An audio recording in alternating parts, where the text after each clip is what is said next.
A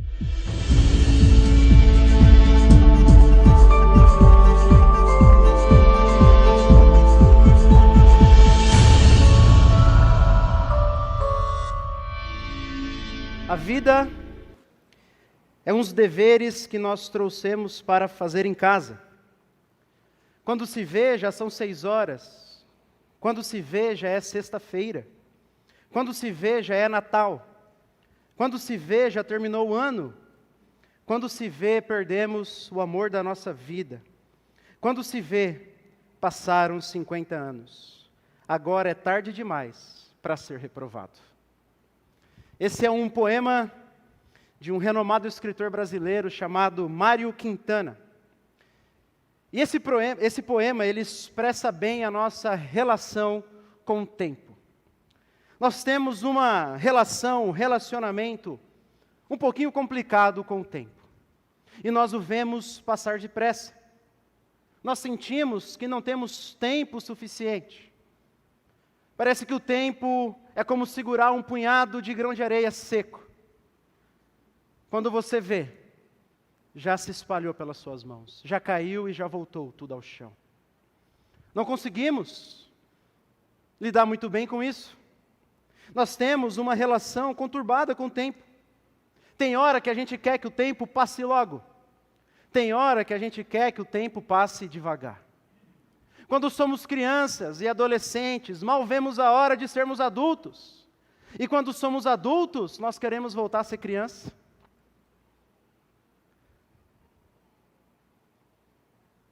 Quando somos adolescentes, mal vemos a hora de sair de casa. Mas quando saímos de casa, às vezes nós queremos voltar para o colo dos nossos pais. Quando estamos na primeira série, a gente quer estar logo na quinta. Nem tem mais série, né? Mas no meu tempo era série. Quando estamos no primeiro ano, a gente quer estar no terceiro. Quando estamos no primeiro ano da faculdade, a gente já quer estar no quinto. E aí quando chega no quinto, a gente quer voltar para o primeiro. Não é assim? A gente não sabe o que é da vida com o tempo. Alguns de nós vivem no passado. Os amargurados, os saudosos, os nostálgicos. Passam a vida relembrando do passado. Passam a vida remoendo o passado. E vivem o presente somente à luz daquilo que já passou. E nós temos os ansiosos. E os que são dominados pelo medo. Que vivem no futuro. Que vivem o hoje, baseado tão somente no medo, na antecipação daquilo que nem sabe se vai chegar.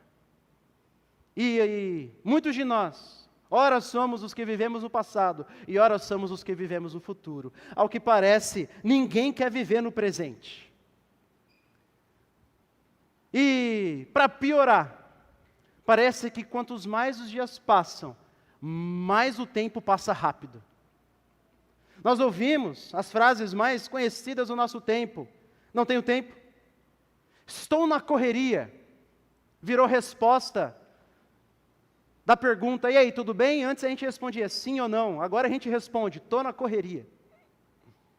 Está tudo bem, meu irmão? Estou na correria. Não, mas você está bem ou está mal? Estou na correria. Virou um trunfo. A gente usa para tudo. Minha vida está muito cheia, não tenho tempo para nada.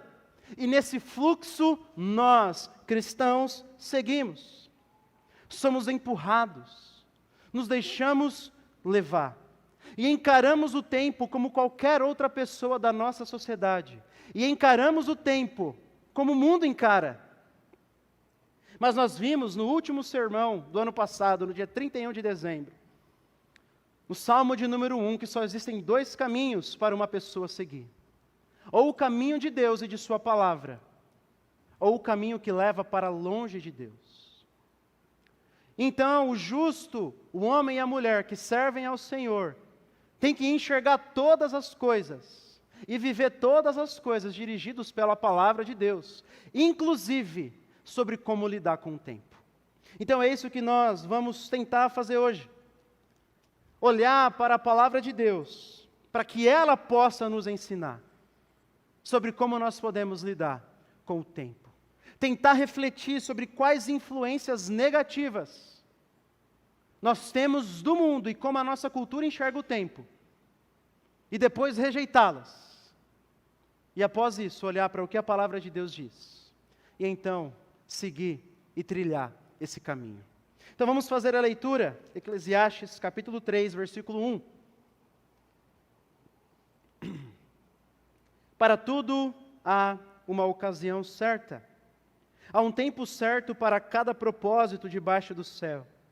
Tempo de nascer e tempo de morrer, tempo de plantar e tempo de se arrancar o que se plantou, tempo de matar e tempo de curar, tempo de derrubar e tempo de construir, tempo de chorar e tempo de rir, tempo de prantear e tempo de dançar de alegria, tempo de espalhar pedras e tempo de ajuntá-las, tempo de abraçar e tempo de se conter, tempo de procurar e tempo de desistir, tempo de guardar e tempo de jogar fora, tempo de rasgar e tempo de costurar, tempo de calar e tempo de falar, tempo de amar e tempo de odiar, tempo de lutar e tempo de viver em paz.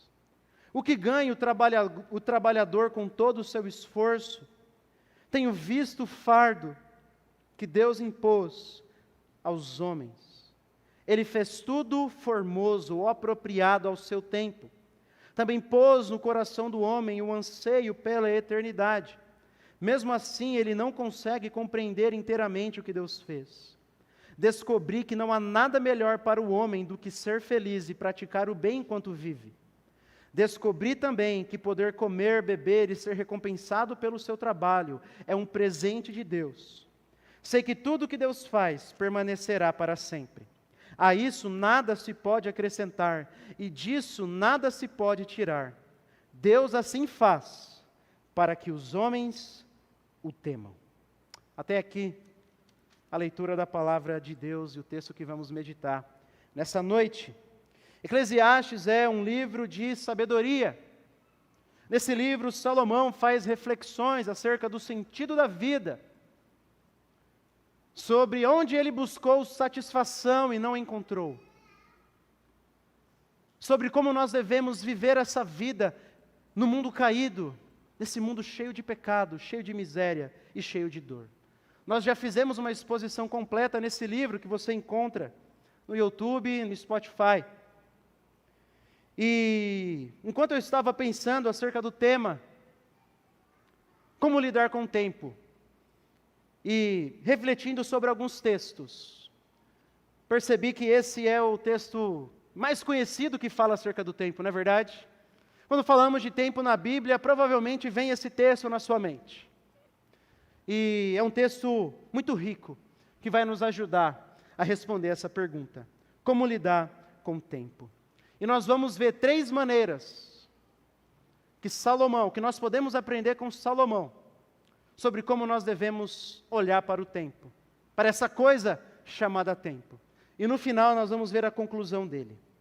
Então, primeiro ensinamento de Salomão, que nós podemos aprender com esse texto, é que nós devemos olhar para o tempo com submissão.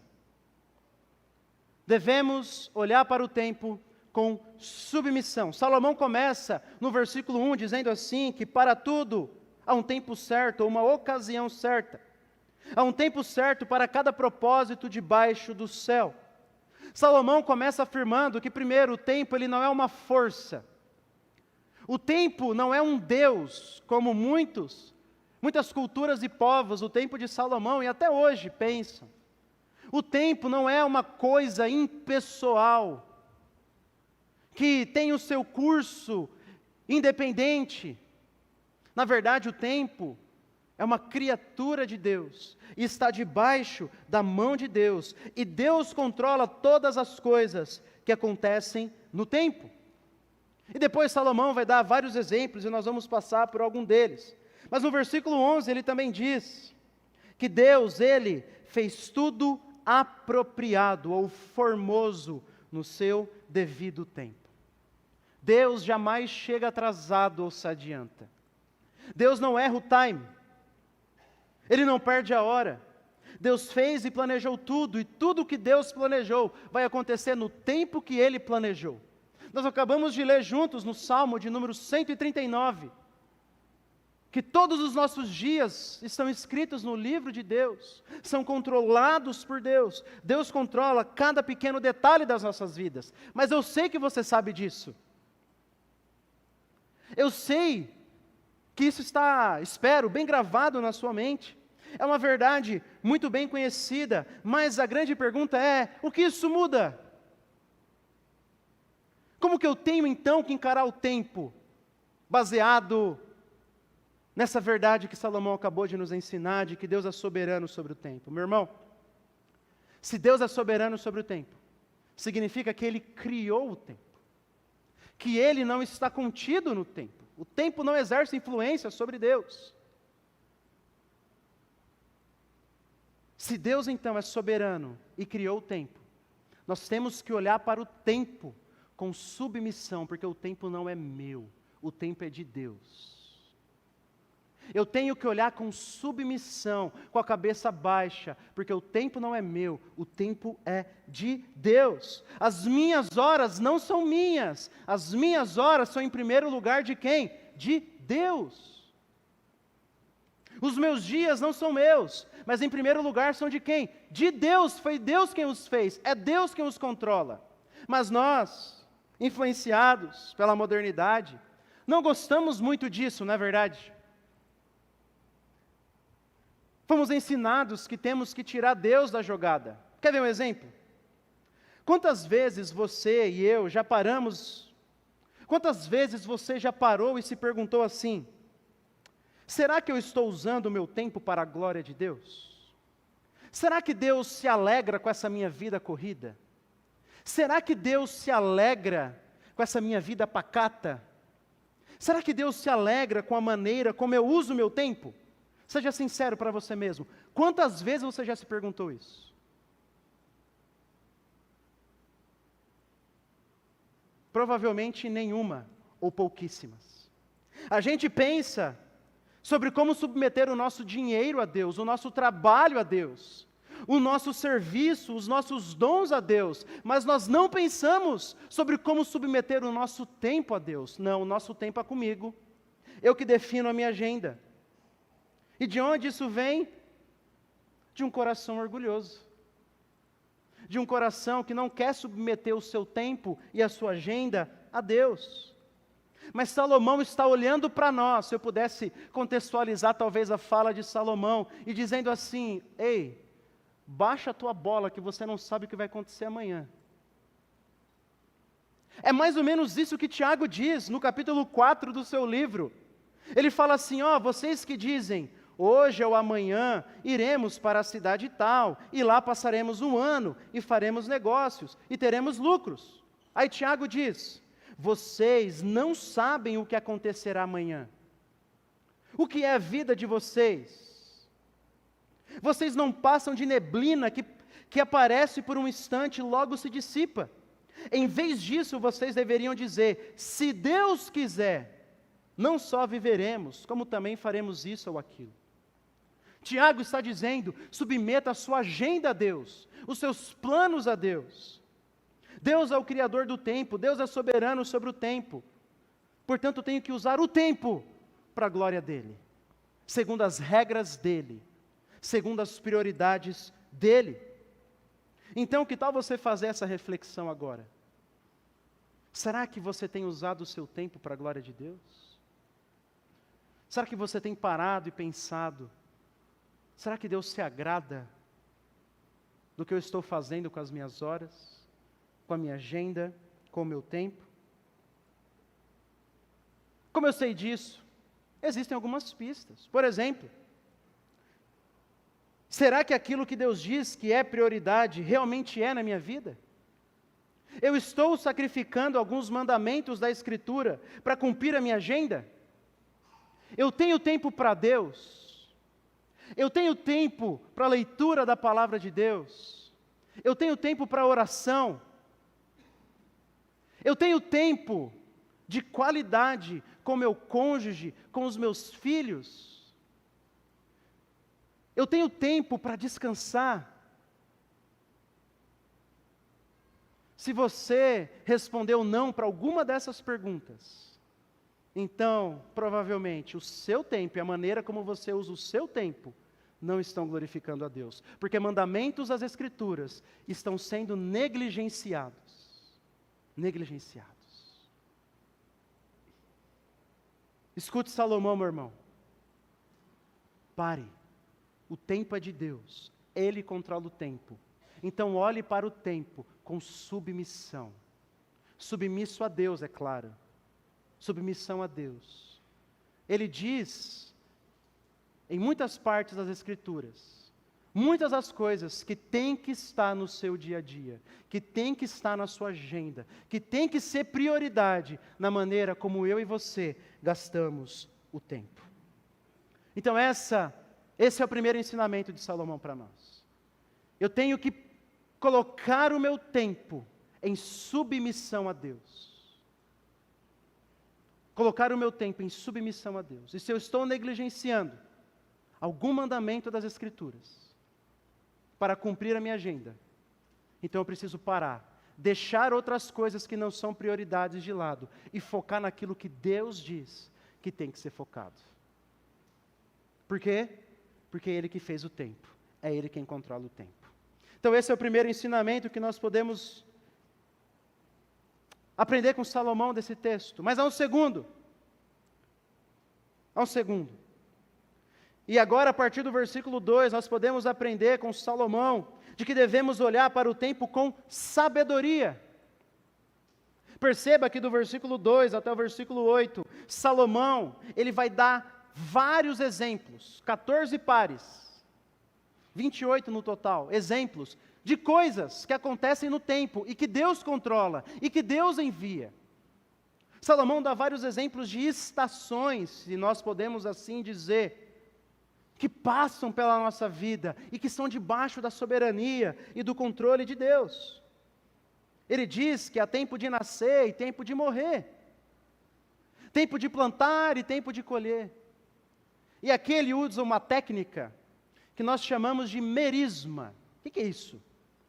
Ele cita o início e o fim de algo, mas que o meio também está implícito, contido. Então, por exemplo, há tempo de nascer e tempo de morrer. Isso não significa que Deus não controla o que acontece no meio disso. É óbvio. Deus só controla o tempo de nascer e o tempo de morrer. O resto joga para mim. Não. Merisma. Deus controla o tempo de plantar e o tempo, tudo o que acontece no meio. E essas estações, há vários exemplos bons. Deus não governa apenas sobre as coisas andando. No tempo de alegria, de comemorar o nascimento de alguém. Mas Deus também não perde o controle na hora do luto, na hora da morte. Deus está no controle nos momentos de paz, mas também nos tempos de guerra. Deus está sentado no seu alto e sublime trono e controla cada detalhe do universo. É isso que Salomão nos ensina. Cada aspecto da nossa vida, bom ou ruim, estão nas mãos de Deus. Tudo está debaixo do controle de Deus. Mas eu sei que você sabe disso. E a pergunta, mais uma vez, é: o que isso tem que mudar na minha vida? O que o fato de Deus controlar todas as estações que passam pela minha vida tem que mudar a maneira como eu olho para o tempo? Bom, se Deus é soberano sobre o tempo, e Ele governa e envia diferentes épocas, momentos, estações na nossa vida, nós temos que aprender a olhar para o tempo com sabedoria. Com sabedoria. Sabedoria para quê? Para aprender a viver o momento que Deus está enviando na minha vida e na tua vida. Um dos grandes problemas de nós é que nós sabemos discernir o tempo de plantar e o tempo de colher. Nós sabemos discernir a hora que o nosso bichinho de estimação está no momento de ter filhos. A gente sabe a hora do cachorro ter filho. Ele dá dicas. A gente sabe quando é inverno, quando é verão, quando é primavera, quando é outono, mas a gente não sabe muitas vezes discernir as diferentes estações que passam pela nossa vida. A gente não sabe. Mas nós precisamos aprender. Porque essas diferentes estações, a Bíblia nos ensina, são usadas por Deus para nos ensinar verdades preciosas, que só aprenderemos se pararmos e nos perguntarmos: Senhor, o que Tu queres me ensinar? Por exemplo, quando o sofrimento vem, o nosso primeiro movimento é tentar sair do sofrimento, e não tem nada de errado com isso, ninguém gosta de sofrer. Mas nós temos que parar e se perguntar: Deus, o que o Senhor quer me ensinar aqui? Eu quero sair disso, e eu oro para o Senhor me tirar desse sofrimento, mas o que o Senhor quer me ensinar? O que o Senhor quer me ensinar? Precisamos aprender a parar e refletir sobre nós. O que precisamos mudar, o que precisamos abandonar em diferentes momentos da vida, que hábitos precisamos cultivar.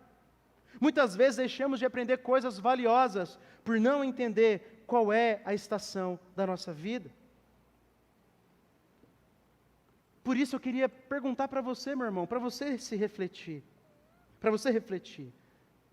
o que o Senhor está tentando ensinar para você? Qual é a estação da tua vida? Tem período que Deus está me chamando a me dedicar mais aos estudos, me dedicar mais ao trabalho, a dar um gás nos negócios.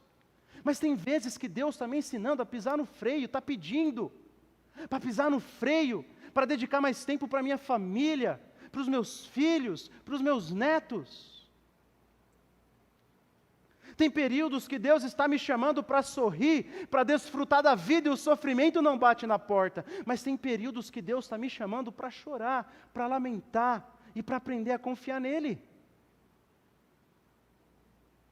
Viveríamos muito melhor se entendêssemos que existem diferentes estações que Deus envia para a nossa vida, e nós precisamos aprender a vivê-los, e a entender o que Deus quer ensinar com cada um deles. Mas talvez você possa se perguntar: Léo, como que eu posso saber qual é a estação que Deus está enviando para mim? E essa é uma pergunta muito válida, porque às vezes não é tão fácil entender. Às vezes não é tão fácil. Veja, quando Deus manda um sofrimento, quando a gente está passando por períodos de dor, a gente sabe o que Deus está pedindo da gente: lamento, é tempo de chorar, chorar com os que choram, tempo de lamentar, tempo de expressar nossa angústia diante dEle, de aprender a confiar nele. Quando Deus manda uma grande alegria, o nascimento de um filho, de um neto, é fácil saber que Deus está enviando uma estação de alegria. Mas, às vezes, a gente não consegue discernir. Não é tão simples discernir, por exemplo, se Deus está me pedindo para dar um freio no meu trabalho e focar mais na minha família. O que será que Deus quer agora? É difícil discernir. Então, como que eu consigo ter a sabedoria? Claro que eu estou falando da sabedoria bíblica aqui. Como que eu consigo ter a sabedoria bíblica para olhar para o tempo de maneira bem rápida? Oração, conselhos de pessoas sábias, a sabedoria da vida, do dia a dia, prática, e as Escrituras. Oramos para Deus dar discernimento: Senhor, o que o Senhor está pedindo de mim? O que o Senhor quer que eu faça? Qual estação o Senhor está enviando para a minha vida? Eu não consigo entender. Conselhos com irmãos mais maduros, que às vezes vão dizer: olha, meu jovem, você está muito parado, você está precisando dar um gás nos seus estudos, você está precisando bater atrás de empresa para procurar emprego, você está no marasmo. Ou que talvez vão dizer: meu irmão, minha irmã, seu cônjuge está sendo negligenciado, seus filhos estão sendo negligenciados, é hora de você pisar um pouco no freio. Por isso que conselhos fazem parte da sabedoria segundo as Escrituras. Oração, conselhos, mas a sabedoria prática do dia a dia. Às vezes o seu corpo está dando sinais de que você não está aguentando mais. Às vezes, os seus filhos estão dando sinais de que o pai e uma mãe estão fazendo falta. É só você olhar, é só ver, é só parar.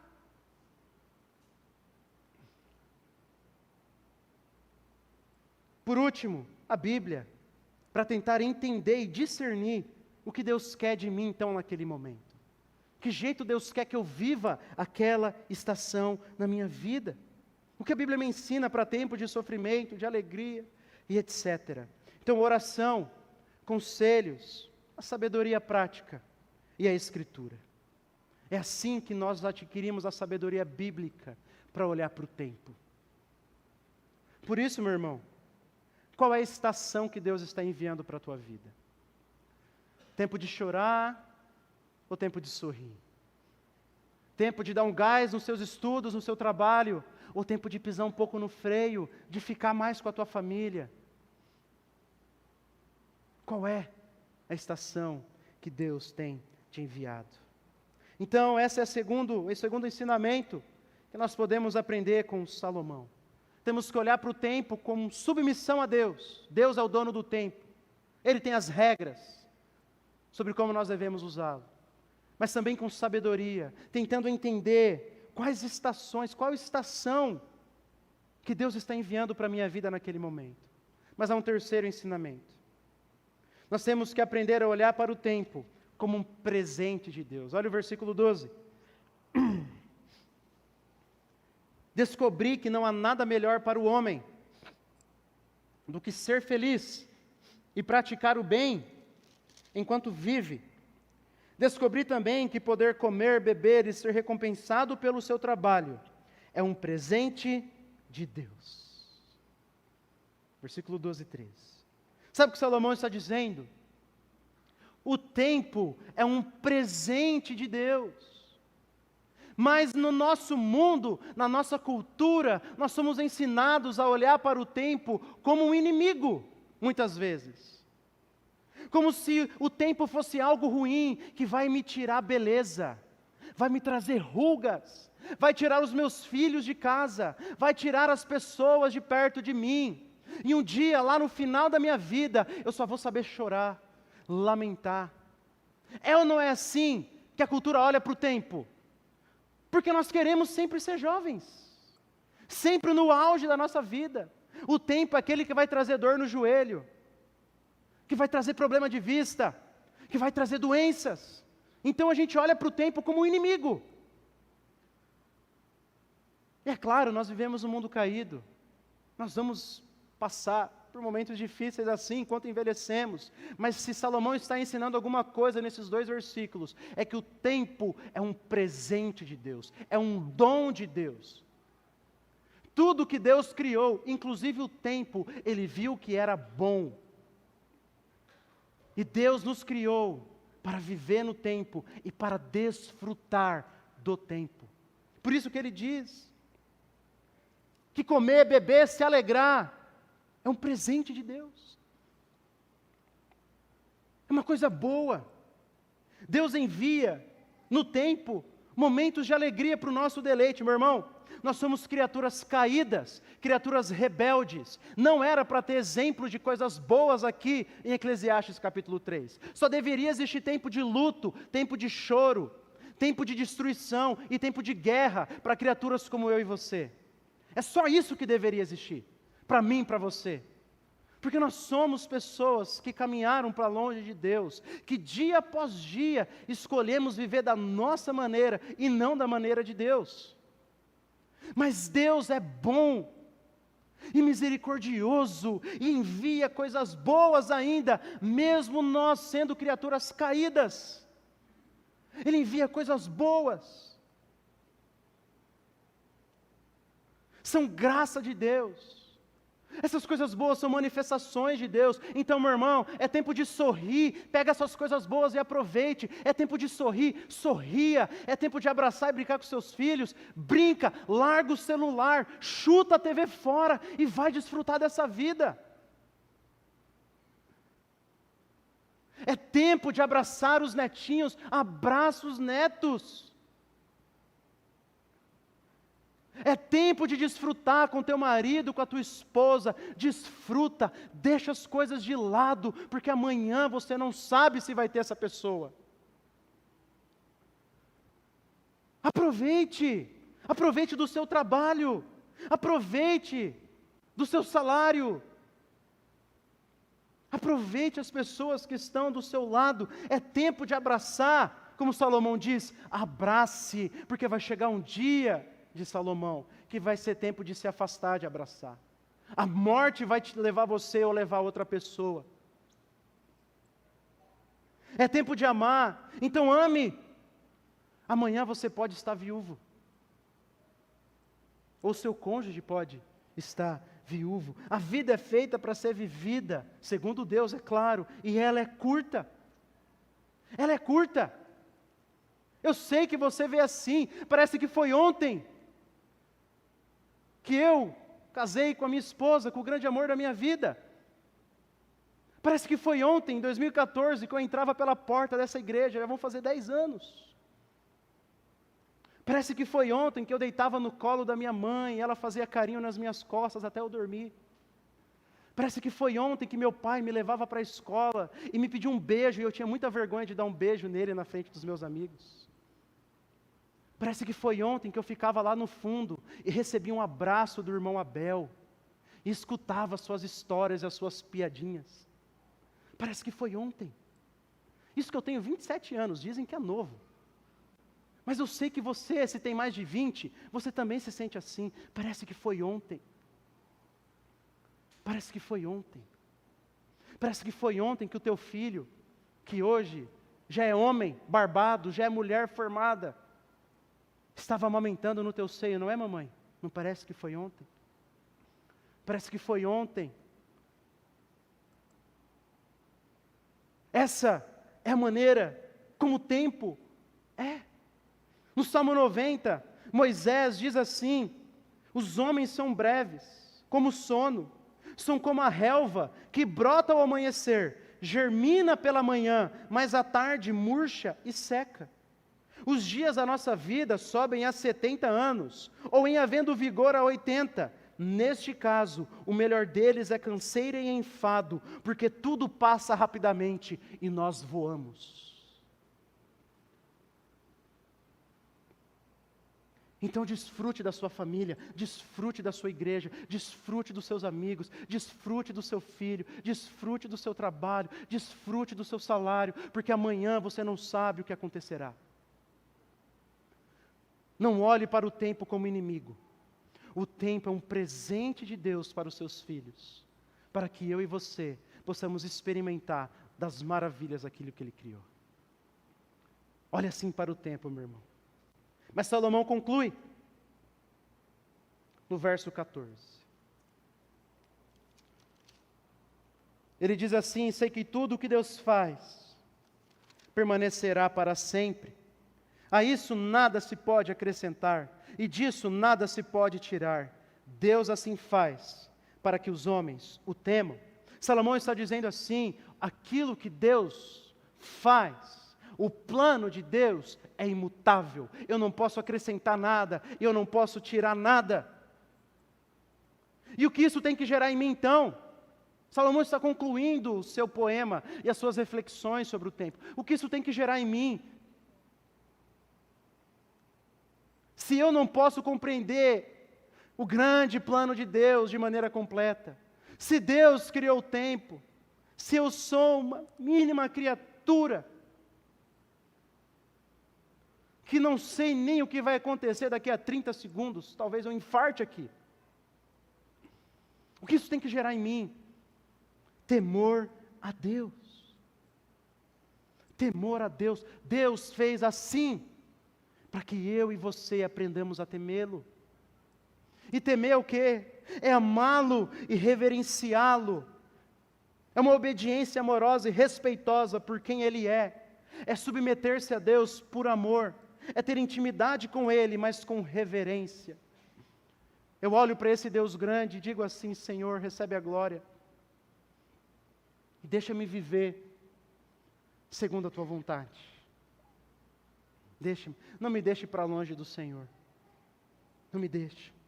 Ou seja, quando eu olho para tudo isso, para as estações da vida, para as coisas boas e ruins, para a alegria e para a tristeza, para como Deus é soberano sobre tudo, sobre o tempo, sobre cada detalhe, isso tem que gerar maravilhamento no meu coração, e então um desejo de viver para a glória dEle, submisso a Ele, com a sabedoria dEle, recebendo como um presente dEle. É isso que tem que fazer no meu coração. Então, meu irmão, vive esse tempo dessa maneira, temendo o Senhor, temendo o Senhor. Esses são os 3 ensinamentos de Salomão. O primeiro foi que Salomão nos ensinou que Deus é soberano sobre o tempo, sobre tudo.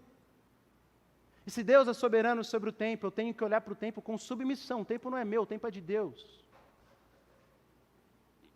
E tenho que submeter as minhas horas, os meus dias, as minhas semanas, os meus meses a Deus. O segundo ensinamento foi que nós devemos olhar para o tempo com sabedoria. Deus envia diferentes estações para as nossas vidas, e às vezes não é tão fácil assim discernir em qual delas nós estamos vivendo. Então nós temos que ter a sabedoria bíblica através da oração, de conselhos, da sabedoria prática e das Escrituras, para tentar discernir o que Deus está nos enviando e a viver dessa maneira para a glória dEle. E o terceiro ensinamento foi que nós devemos receber o tempo como presente de Deus. E vivê-lo e olhar para Ele não como um inimigo, mas como um presente dEle. Um presente dEle. E a conclusão é que nós devemos olhar para o Senhor do tempo, temendo Ele. Deus faz assim para que nós possamos temê-lo. Mas deixe-me terminar. O poema de Mário Quintana, que eu comecei lendo, ele termina assim: se me fosse dado um dia, uma outra oportunidade, eu nem olhava o relógio. Seguiria sempre em frente, e iria jogando pelo caminho a casca dourada e inútil das horas. Seguraria o amor que está à minha frente e diria que eu amo. E tem mais: não deixe de fazer algo de que gosta devido à falta de tempo. Não deixe de ter pessoas ao seu lado por puro medo de ser feliz. A única falta que você terá desse tempo é a desse tempo, que infelizmente nunca mais voltará. Ele faz um convite para os seus leitores, e ele diz assim: aproveitem a vida, vivam a vida, porque um dia só restará a saudade. Só vai restar nostalgia, saudosismo. Mário Quintana termina com um tom melancólico, porque ele diz que o tempo bom, os tempos de alegria, os tempos de felicidade, abre aspas, nunca mais voltará. A felicidade vai passar, a alegria vai passar. Não é assim que a gente sente às vezes? Quantas músicas existem cantando sobre a saudade das épocas passadas? Quantos filmes existem nos ensinando a olhar para o tempo com esse tom melancólico, como se ele fosse tirar de nós tudo aquilo que é bom. E um dia vamos envelhecer sozinhos num asilo, sem coisa boa, sem beleza, sem dinheiro e sem a gente, sem as pessoas que a gente ama. Somos ensinados a olhar assim para o tempo. Mas para nós não deveria ser assim, meu irmão. Não deveria ser assim. Não deveríamos olhar assim para o tempo, porque quando essa história terminar, o livro de Apocalipse, capítulo 21, diz assim, que não haverá mais morte, nem tristeza, nem choro, nem dor, pois a antiga ordem já passou. Leia Eclesiastes 3 agora, à luz desse texto de Apocalipse 21. Um dia não vai haver mais tempo de pranto, só vai haver tempo de alegria. Um dia não vai haver mais tempo de ter doenças, só tempo de ser curado. Um dia não vai haver mais tempo de luto, só tempo de festa, de alegria e de regozijo. Um dia não vai haver mais tempo de adeus, só tempo de abraçar. Só tempo de sorrir. só tempo de se alegrar, só tempo de paz. É isso que o nosso Deus está fazendo. Então olhe para o tempo com esperança, não com tristeza, como se Ele fosse tirar tudo aquilo de bom que tem na sua vida. Porque um dia só haverá alegria, paz, justiça e amor. Não olhe para as coisas boas, não olhe para as coisas boas e diga assim: eu nunca mais vou ter momentos alegres como esse. Não, olhe para as coisas boas, para o seu tempo com seus filhos, com o seu amor, com as coisas boas que você gosta, e diz assim: isso é apenas uma amostra daquilo que um dia eu experimentarei nos novos céus e na nova terra. É assim que eu tenho que olhar para o tempo, com esperança, porque um dia, não vai haver mais tempo de choro, nem de dor.